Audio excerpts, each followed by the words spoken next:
গোপন আস্তানায় শুভ আদ্রিদের সাথে আর থাকবে না। এদিকে মোহনা শুভর ছবি ভেঙে দিল।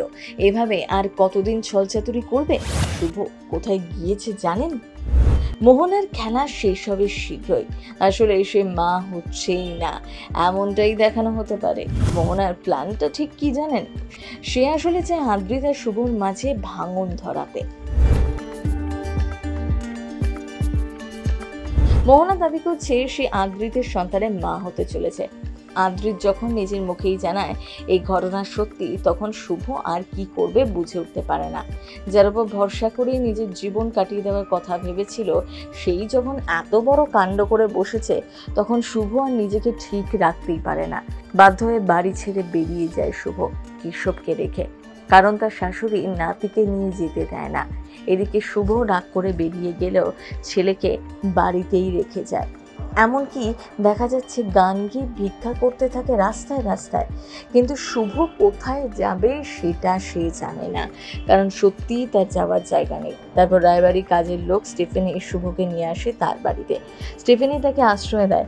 যখন বিপদের দিনে সবাই শুভর পাশ থেকে সরে দাঁড়ায়, তখন স্টিফেনি শুভর নিজের লোক না হয়েও সাহায্যের হাত বাড়িয়ে দেয়। শুভ স্টিফেনিকে বারণ করে দেয় তার কথা কাউকে না জানাতে, আর ওই বাড়িতে গিয়ে মোহনার ওপর কড়া নজর রাখতে। এদিকে মোহনা সুযোগের সদ্ব্যবহার করছে। শুভ শাশুড়ির মন গলানোর চেষ্টা করে যাচ্ছে অনবরত, কিন্তু তার চেষ্টা করলেও পারবেন না বলছেন দর্শকরাও। এদিকে শুভ চলে যাওয়ায় দাদু অসুস্থ হয়ে পড়ে। ঠাম্মি শুভকে ফোন করে তার খোঁজ নেয়। শুভ ঠাম্মির থেকে আর কিছু আড়াল করে না, শুধুমাত্র ঠাম্মিকে জানায় সে এখন স্টিফেনির বাড়িতেই আছে। ওদিকে আদির মা কান্নায় ভেঙে পড়েছেন। আদিও মায়ের কাছে বারবার ক্ষমা চায়, কিন্তু আদির মা কোনো মতে তাকে ক্ষমা করতে পারে না। আদি জানিয়ে দেয় সে যেভাবেই হোক শুভকে খুঁজে আনবে। এদিকে বাড়ির সকলে আদির ওপর রেগে যায় এবং দোষ দিতে থাকে তার জন্যই শুভ বেরিয়ে গিয়েছে, তার জন্যই আজ গোটা সংসারে ভাঙন ধরেছে, দাদুরও তার জন্যই এমন অবস্থা।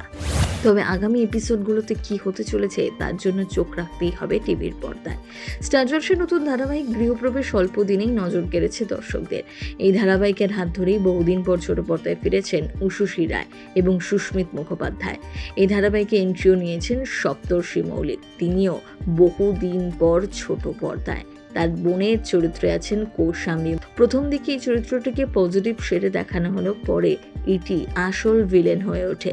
আর এই চেনা মুখেদের ভিড়ে এবং গল্পের চমকেই দিন দিন জমে উঠছে গৃহপ্রবেশ। সিনে চক্র ব্যুরো।